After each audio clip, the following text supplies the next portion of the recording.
Coming off of the thrilling game against the Bengals, the Bears were taking on the New York Giants, another game that they needed to win to try to stay in the playoff contention, which is tough in the NFC.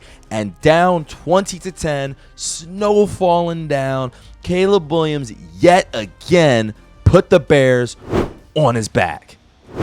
Hello, Bears fans and fans of the NFL. Welcome to the Lumia Sports Podcast channel, where we go over the games.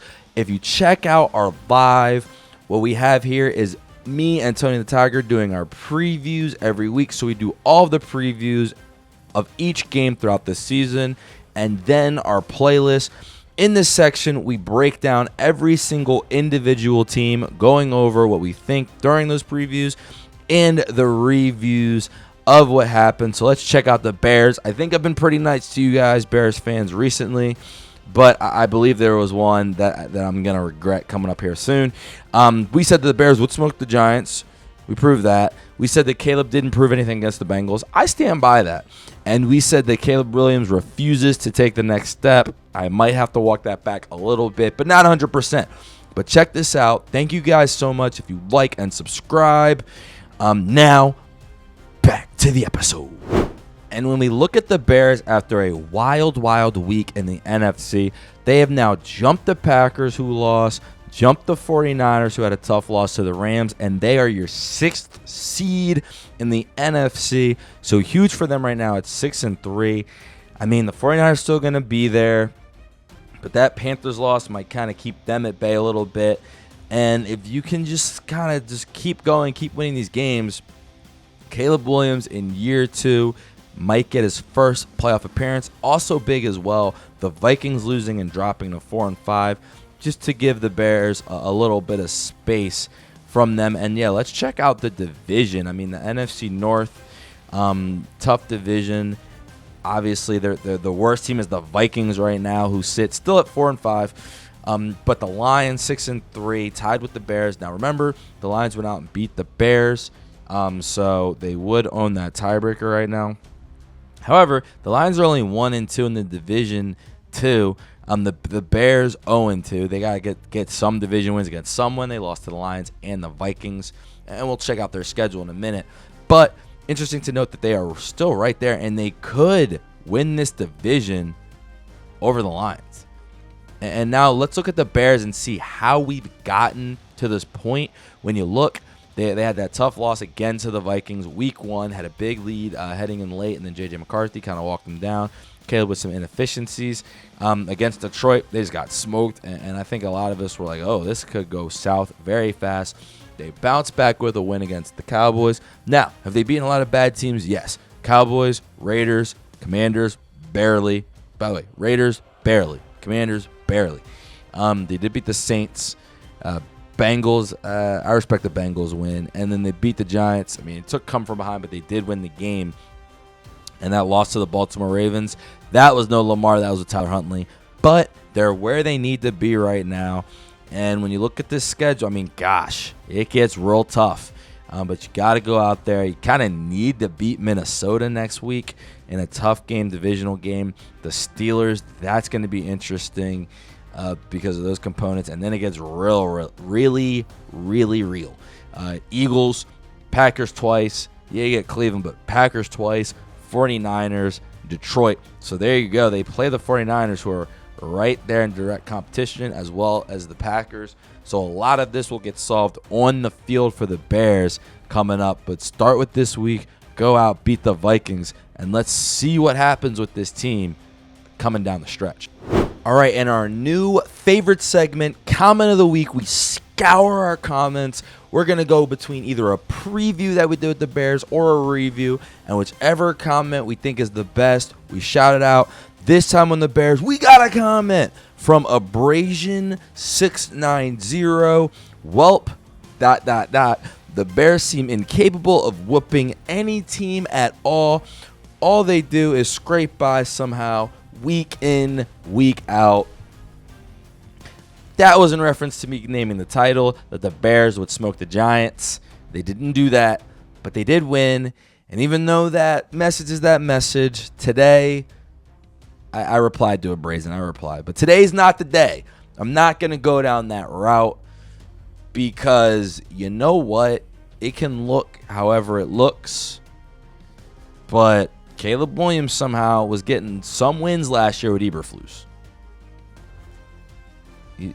He might end up with more wins with Eberflus than Dak does with Schottenheimer. But this year, it looked ugly. I'm not going to lie, and we'll get more into it. But down 20-10, I mean, just he's clutch. And it's like him and Bryce, and I think he's obviously more talented than Bryce Young. But the reason I'm comparing them, that being said, I didn't watch Panthers Saints yet, so. But it's their clutch ability for these young guys, these young players. And Caleb, like in this game, first off, his ability to just automatically, and I had to push back because someone said he's like Mahomes, and I guess he plays like Mahomes, but I just think of there being more components than just him spinning around and making plays to Patrick Mahomes.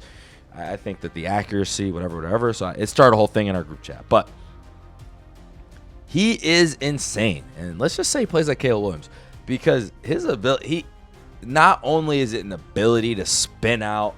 So there's this play where he acts like he doesn't see the DN. The DN starts running up from behind him, and then he just spins backwards, gets around the DN, and then he'll start making a play.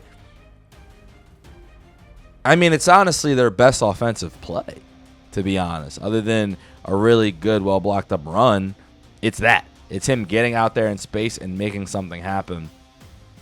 Toward the fourth quarter, he just started doing it every play. And he's like, I'm out. And not just doing that, he started running, getting passes, and then he broke off as they kind of moved down the field. They had been semi down the field, but then he broke off a 20-yard run to the left side, almost scoring, kind of stumbling at the 3-yard line.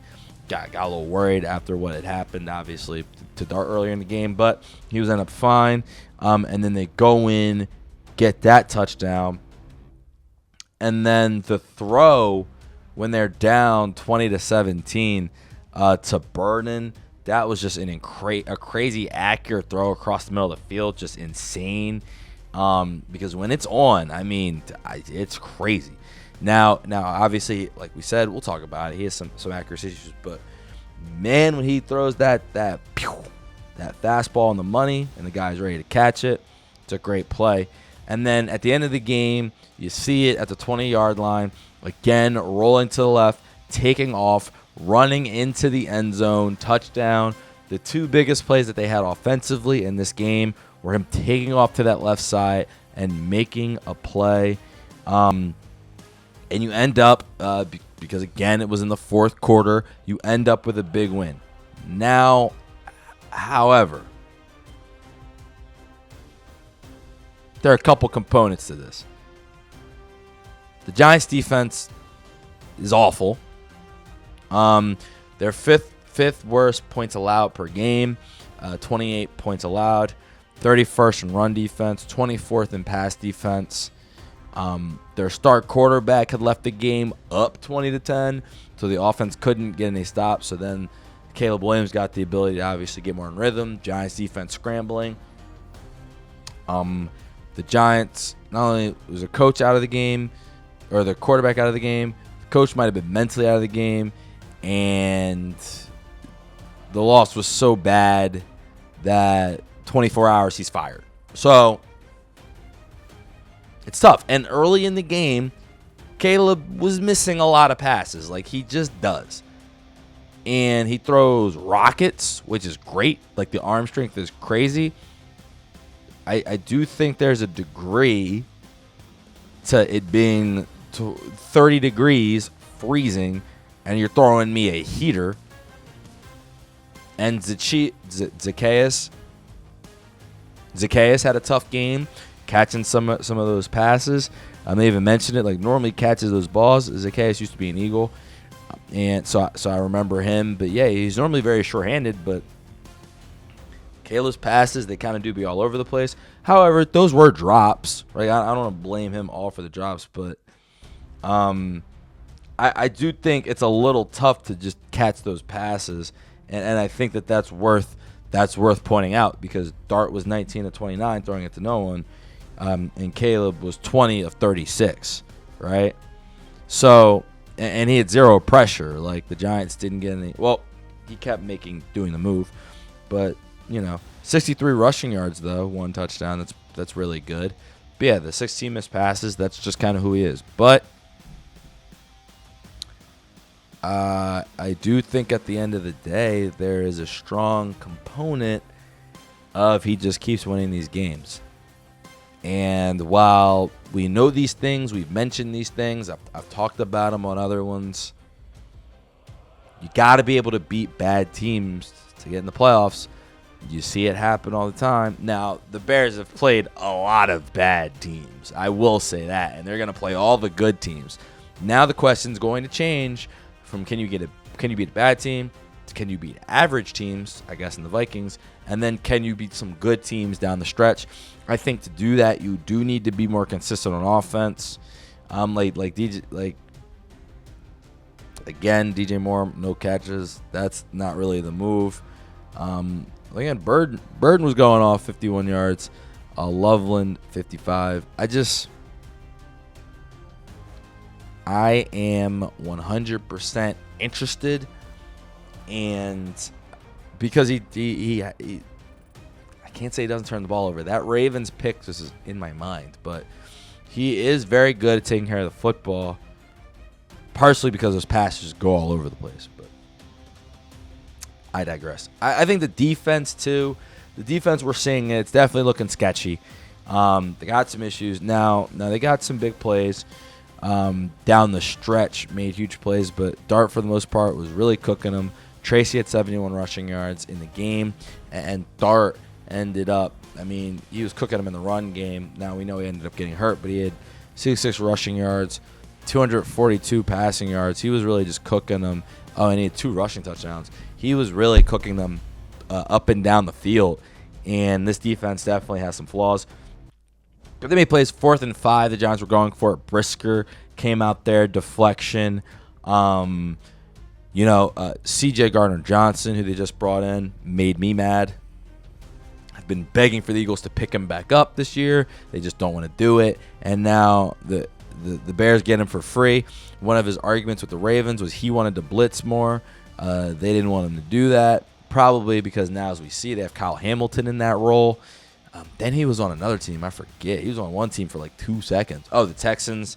And same thing. He's like, are y'all going to blitz me? He's like, nope. So he got the blitz guy in his claws, blitzed against the Giants. 2 sacks.